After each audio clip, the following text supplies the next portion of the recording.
کوئی پتہ نہیں علی جناب گھنٹہ لگ جانا. بسم اللہ الرحمن الرحیم. جی شروع اس سے پہلے کہ آج کی گفتگو شروع کروں، آپ کا زیادہ وقت نہیں لوں گا. سب سے پہلے تمام عاشقان محمد مصطفیٰ صلی اللہ علیہ وآلہ وسلم کو آج کے دن کی مبارکباد پیش کرنا چاہتا ہوں. اور اس مبارک دن میں ہم سب یک زبان ہو کر رسول کا نام لیں گے. نعرہ تکبیر. آواز اتنی بلند ہونی چاہیے کہ جتنے عاشقان مصطفیٰ اس وقت بیٹھے ہوئے ہیں پتہ چلے کہ ازمیر ٹاؤن میں جشن ہو رہا ہے. نعرہ تکبیر، نعرہ تکبیر، نعرہ رسالت، نعرہ رسالت، نعرہ حیدری، نعرہ حیدری. جشن عید میلاد النبی، جشن عید میلاد النبی، جشن عید میلاد النبی. ماشاءاللہ. اعوذ باللہ من الشیطان الرجیم. بسم اللہ الرحمن الرحیم. یا ایھا الناس قد جاءکم برہان من ربکم وانزلنا علیکم نورا مبین. اس پاک ذکر کو کرنے کے لیے میں نے سورہ نساء سے ایک آیت کو تلاوت کیا ہے جس کا نمبر 174 ہے. اور اس سے پہلے کہ اس کا ترجمہ اور مختصر سی تفسیر آپ کے سامنے بیان کروں، ایک چیز بتانا چاہتا ہوں کہ خاص طور پر اس دفعہ یہ عید کا دن آیا بھی فیبروری میں ہے.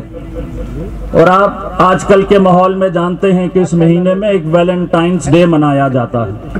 اس کی حقیقت کیا ہے یہ کسی کو معلوم نہیں ہے، لیکن اتنا کہا جاتا ہے کہ اس دن میں جس سے آپ کو محبت ہوتی ہے آپ اس سے اظہار محبت کرتے ہیں. سبحان اللہ. وہ ماں ہو، باپ ہو، بہن ہو، بھائی ہو، جو بھی آپ کا ویلنٹائن ہے آپ اس سے اپنی محبت کا اظہار کرتے ہیں.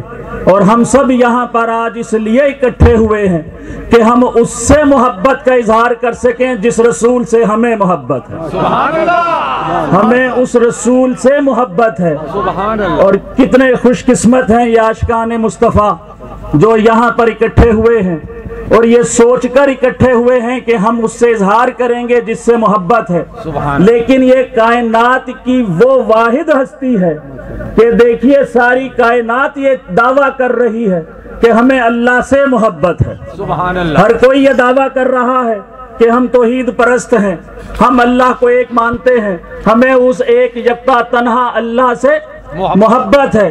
ساری کائنات دعویٰ کر رہی ہے کہ ہمیں اللہ سے محبت ہے، اور وہ اللہ خالق ہو کے دعویٰ کر رہا ہے کہ مجھے محمد سے محبت ہے. اللہ اکبر. نعرہ رسالت یا رسول اللہ، نعرہ رسالت یا رسول اللہ، نعرہ حیدری یا علی. تو ہم اس دن کو آج منا رہے ہیں کہ جس دن میں صرف وہ نہیں آیا کہ جو ہمارا حبیب ہے، بلکہ اس دن میں تو وہ آ رہا ہے جو حبیب خدا ہے. سبحان اللہ. اس عظیم شخصیت کی ہم کیا تعریف بیان کریں گے کہ جو اپنے خالق کا بھی حبیب بن چکا ہے، جو اس کی محبت کا دم بھر رہا ہے. اور اس کا دم بھرتے ہوئے سورہ نساء میں کہہ رہا ہے بسم اللہ الرحمن الرحیم. قد جاءکم برہان من ربکم. اے لوگو میں نے تمہاری طرف ایک برہان کو بھیجا ہے. سبحان اللہ. وَأَنزَلْنَا عَلَيْكُمْ نُورًا مُبِينًا. اور تمہاری طرف ایک واضح نور کو نازل کیا ہے. سبحان اللہ. تفسیر ابن عباس میں عبداللہ ابن عباس نے یہ لکھا ہے، وہ کہتے ہیں کہ یہاں اللہ نے جس برہان کی بات کی ہے اس برہان سے مراد ذات مصطفیٰ ہے. سبحان اللہ. اللہ کہہ رہا ہے کہ اے لوگو میں نے تمہاری طرف مصطفیٰ کو بھیجا ہے. اور کیسے بھیجا ہے؟ برہان کہہ کر بھیجا ہے. اور ہمیں برہان کے قرآن میں دو معنی سب سے زیادہ نظر آتے ہیں. یا برہان کا معنی معجزہ ہوتا ہے، یا برہان کا معنی دلیل ہوتا ہے. اور اللہ کہہ رہا ہے کہ دیکھو میں نے تمہیں محمد کی دلیل بنا کر بھیجا ہے، میں نے تمہاری طرف محمد کو معجزہ بنا کر بھیجا ہے.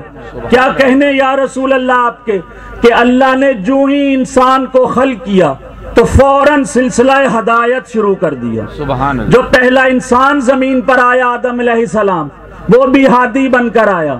اس کے بعد 1,24,000 ہادی آئے، اور جتنے ہادی آئے اللہ نے ان سب کو دلیل اور معجزے دے کر بھیجا۔ ابراہیم کو بھیجا تو کہا ابراہیم علیہ السلام آگ میں کود کر اپنا معجزہ ظاہر کر دینا۔ نوح کو بھیجا تو کہا نوح تم کشتی بنا کر اس کو پانی میں چلا کر طوفان میں معجزہ ظاہر کر دینا۔ موسیٰ علیہ السلام کو بھیجا تو کہا کہ کبھی یدا بیضا کر کے دکھا دینا، کبھی عصا کو اژدہا بنا کر اپنا معجزہ دکھا دینا۔ جب عیسیٰ علیہ السلام کو بھیجا تو کہا کہ تم بیماروں کے اوپر ہاتھ پھیر کے شفا دے کر معجزہ دکھا دینا۔ کبھی کہا کہ کوئی مردہ آ جائے تو اس پر ہاتھ پھیر کر اسے زندہ کر کے معجزہ دکھا دینا۔ تو 1,24,000 انبیاء کو اللہ نے کوئی نہ کوئی معجزہ دے کر بھیجا، لیکن جب محمد مصطفیٰ کو بھیجا تو کہا یا ایھا الناس قد جاءکم برہان من ربکم، تمہیں معجزے دے کر بھی بھیجوں گا، تمہیں خود معجزہ بنا کر بھی بھیجوں گا۔ نعرہ رسالت یا رسول اللہ، نعرہ رسالت یا رسول اللہ، ماشاءاللہ سب کو معجزے دے کر بھیجا، لیکن جب اپنے حبیب کو بھیجا تو کہا حبیب تمہیں آدم سے عیسیٰ تک سب کے معجزے دے کر ہی نہیں صرف بھیجوں گا، بلکہ تمہاری ذات کو معجزہ بنا کر بھیجوں گا۔ میرے حبیب تو سر سے لے کے پاؤں تک معجزہ ہے۔ ہر نبی کی ذات کو الگ رکھا، معجزے کو الگ رکھا۔ نوح کا کشتی چلانا اور ہے، خود نوح علیہ السلام اور ہے۔ موسیٰ علیہ السلام کا ید بیضا کرنا اور ہے، خود موسیٰ اور ہے۔ عصا کا اژدہا بنا دینا اور ہے، خود اور ہے۔ عیسیٰ کا شفا دینا اور ہے، خود اور ہے۔ لیکن کہا یا رسول اللہ آپ کی ذات سے معجزوں کو الگ نہیں کر رہا، بلکہ آپ کی پوری ذات کو معجزہ بنا کر بھیج رہا ہوں۔ اسی لیے میرے حبیب کا چلنا بھی معجزہ بن گیا، میرے حبیب کا بیٹھنا بھی معجزہ بن گیا، میرے حبیب کا سونا بھی معجزہ بن گیا، میرے حبیب کی چال بھی معجزہ بن گئی، میرے حبیب کا حال بھی معجزہ بن گیا، میرے حبیب کے بال بھی معجزہ بن گئے، حتیٰ کہ میرے حبیب کے ناخن بھی معجزہ بن گئے۔ سبحان اللہ، کیونکہ ہر نبی کو معجزہ دے کر بھیجا تھا۔ اسی لیے موسیٰ علیہ السلام کا ہاتھ، ید بیضا کا معنی کیا ہے؟ چمکتا ہوا ہاتھ۔ لیکن موسیٰ کا ہاتھ ہر وقت نہیں چمکتا تھا، بلکہ جب معجزہ دکھانا ہوتا تھا اس وقت ہاتھ باہر نکالتے تھے تو چمکتا تھا۔ اسی لیے کہ معجزہ دے کر بھیجا تھا، میرے حبیب کو دے کر نہیں بھیجا، معجزہ بنا کر بھیجا۔ اسی لیے میرا حبیب کبھی کبھی روشنی نہیں دیتا، بلکہ ام المومنین حضرت عائشہ رضی اللہ تعالیٰ عنہ فرماتی ہیں کہ اگر شام کے وقت کبھی حجرے میں میرے ہاتھ سے سوئی بھی گر گئی تو میں رات تک رسول کا انتظار کرتی، رات کو رسول آتے میں آپ کے چہرے کی روشنی میں اپنی گری ہوئی سوئی ڈھونڈ لیتی۔ نعرہ تکبیر، نعرہ رسالت، نعرہ حیدری، ماشاءاللہ۔ میرا حبیب معجزہ صرف لے کر نہیں آیا، معجزہ بن کر آ رہا ہے۔ اور مسلمان تو مسلمان ہیں، اپنے تو تعریفیں کیا ہی کرتے ہیں، تعریف تو وہ ہے جو دشمن بھی کرے۔ کفار یہ کہتے تھے کہ جس گلی سے بھی رسول گزر جاتا ہے ہمیں کئی گھنٹوں بعد بھی پتا چلتا ہے کہ یہاں سے رسول گزرے تھے، اس لیے کہ اس گلی سے آپ کی خوشبو آیا کرتی۔ سبحان اللہ۔ تو کیونکہ سب کو معجزے دے کر بھیجا، اس لیے انہوں نے اپنے معجزے تو ظاہر کیے پر اپنا معجزہ کسی کو عطا نہیں کر سکے۔ موسیٰ جب چاہیں اژدہے بنا لیں عصا سے، لیکن جب بنائیں خود بنائیں، کسی کو معجزہ نہیں دے سکتے۔ عیسیٰ علیہ السلام جب چاہیں مردہ زندہ کر دیں، لیکن جب بھی کریں خود کریں، کسی کو معجزہ دے نہیں سکتے۔ لیکن حبیب تو لے کر نہیں آیا، تو تو معجزہ بن کر آیا ہے۔ اسی لیے جب شب ہجرت ہمارے رسول نکلے مکہ سے اور مدینہ تشریف لے گئے تو جاتے ہوئے اپنے بستر پر اپنے بھائی علی کو سلا کر چلے گئے۔ کفار چاروں طرف گھر کے کھڑے رہے اور سمجھتے رہے کہ چادر کے نیچے رسول سو رہے ہیں، حالانکہ جانتے تھے کہ رسول کے چہرے سے نور بھی نکلتا ہے، رسول کے جسم سے خوشبو بھی آتی ہے۔ تو ماننا پڑے گا کہ جاتے ہوئے رسول دونوں معجزے علی کو دے کر گئے تھے، نور بھی نکلتا رہا، گھر سے خوشبو بھی آتی رہی۔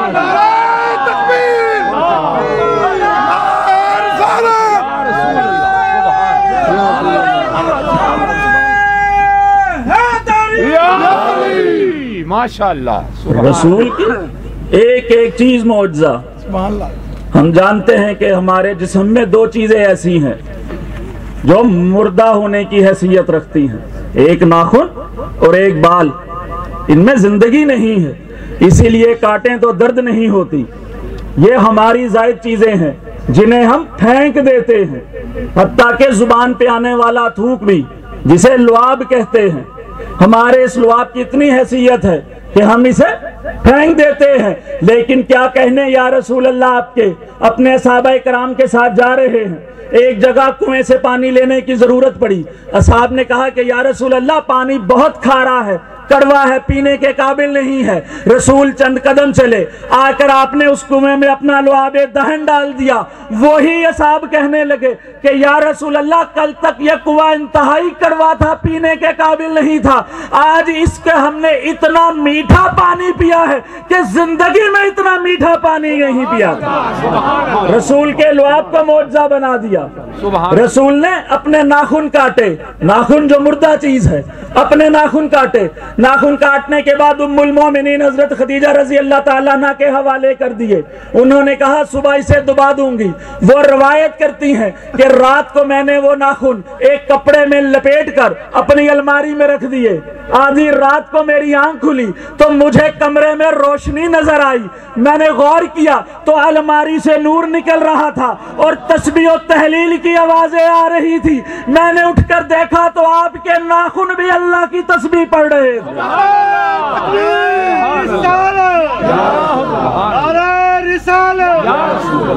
اور بس آخری بات کرنا چاہتا ہوں، وقت میری نظر میں ہے، آپ نے پریشان رسول کے ایک ایک چیز معجزہ، حتیٰ کہ رسول کے بال معجزہ۔ رسول نے بال ترشوائے، ایک صحابی نے اپنے ہاتھوں میں لے لیے۔ کیا کہنے ایسے صحاب کے، خدا کی قسم، ان کی آنکھوں، ان کے پاؤں کی مٹی ہماری آنکھوں کا سرما۔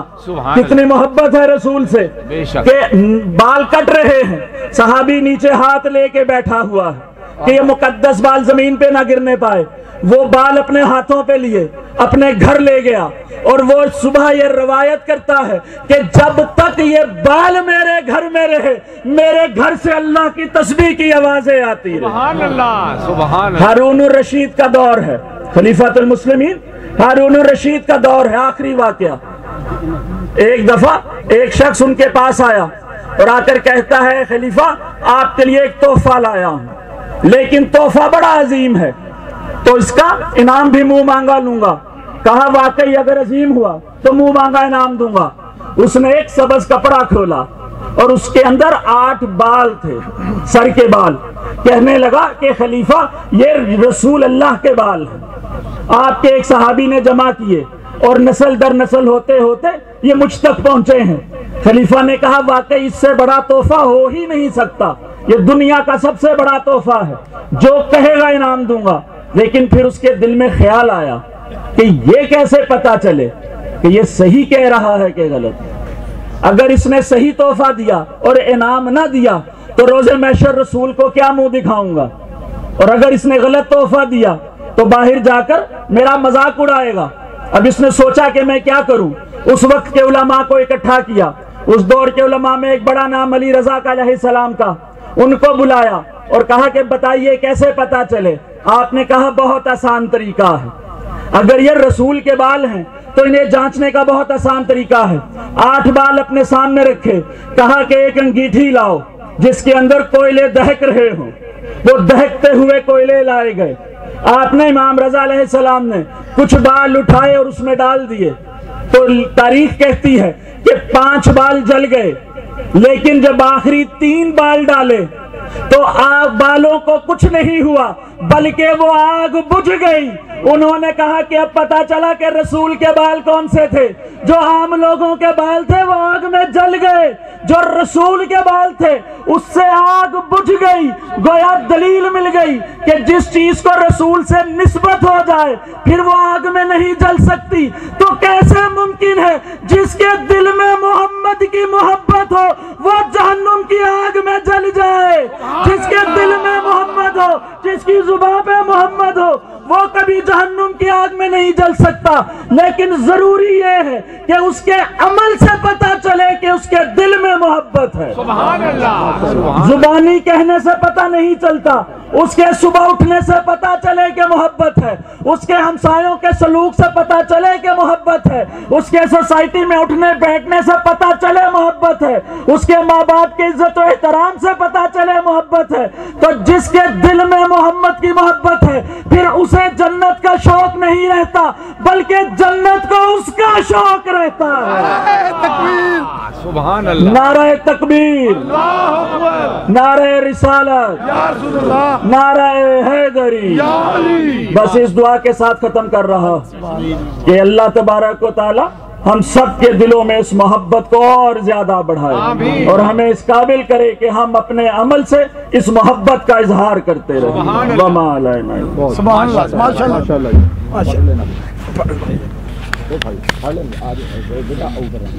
یہ تھے سید اظہر رضا صاحب جو شان مصطفیٰ بیان کر رہے تھے۔ علامہ اقبال نے کیا خوب کہا ہے۔